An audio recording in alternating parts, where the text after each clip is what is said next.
Bonjour, nous allons nous intéresser dans cette vidéo à la deuxième partie de ce chapitre de physique numéro 2 des catastrophes naturelles aux ondes. Je vous rappelle que dans une première partie activité, on a pu voir quelques définitions, quelques manifestations des ondes dans la matière, que ce soit au niveau des séismes ou des tsunamis.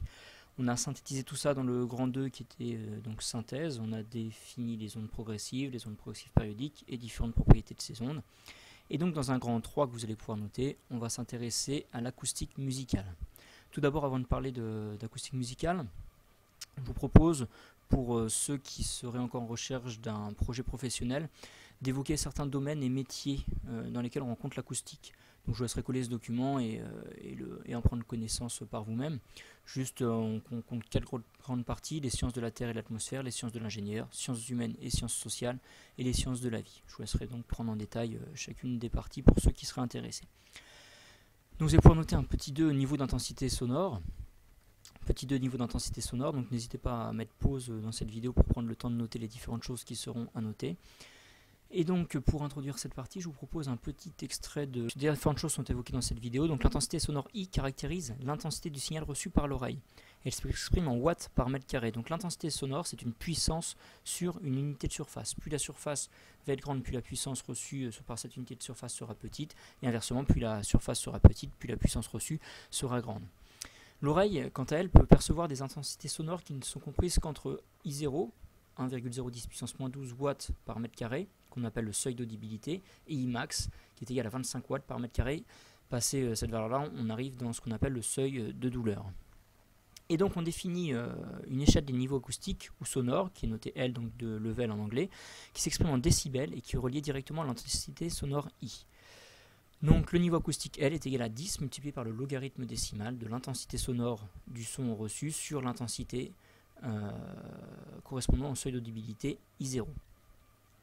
Et donc cette intensité sonore s'exprime en décibels sonores.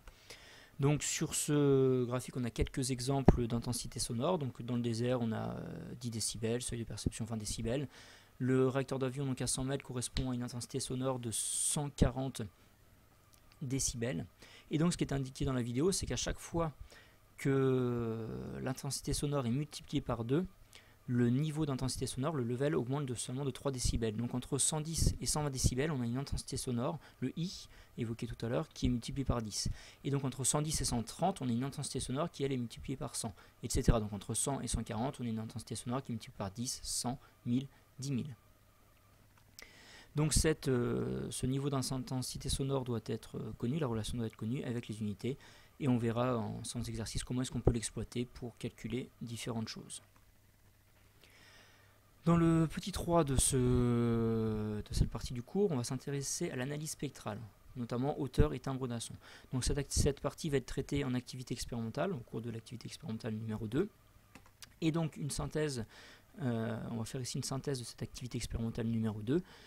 Donc on a montré au cours de cette activité que la hauteur d'un son, ce qu'on appelle la hauteur d'un son, est mesurée par sa fréquence. Un son est grave si sa fréquence est faible, il est aigu si sa fréquence est élevée.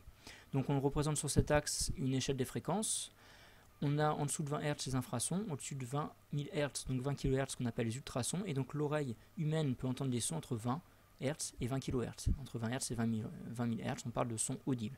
Bien évidemment, cette gamme 20 Hz, 20 kHz dépend de l'âge de l'individu concerné. Et donc concernant la hauteur d'un son, un son de basse fréquence est un son grave, un son de haute fréquence est qualifié de son aigu.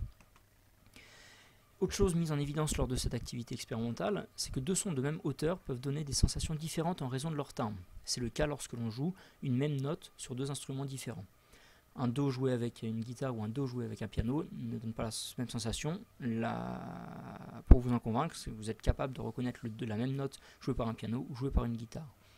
Donc le timbre d'un son est lié à sa composante spectrale, la présence, l'importance et la durée des différents harmoniques, et à son évolution au cours du temps. Les harmoniques étant des fréquences multiples, des sons de fréquences multiples de la fréquence du fondamental. Donc vous avez ici l'exemple de deux sons. Donc on a un Mi4 joué à la guitare ou un Mi4 joué à la flûte. Donc ici on a l'allure du signal, la tension en fonction du temps. On peut tracer le spectre ici. On observe que l'on a le même fondamental, 650 Hz, qui correspond à un Mi4. Ici aussi pour le Mi4 joué avec la flûte. Par contre, on a une composante harmonique qui n'est pas la même. Cette composante harmonique constitue ce qu'on appelle le timbre de l'instrument. Donc ce chapitre est terminé. Vous devez donc... Enfin, pour appliquer ce cours, je vais vous demander de réaliser le quiz qui sera disponible sur Edmodo. Et si vous souhaitez aller un petit peu plus loin, notamment synthétiser des sons, voir un petit peu comment est-ce qu'on peut construire des sons complexes à partir de sons simples, c'est le principe du synthétiseur, vous pourrez aller voir sur le site donc spc.corneille où vous trouverez différentes choses.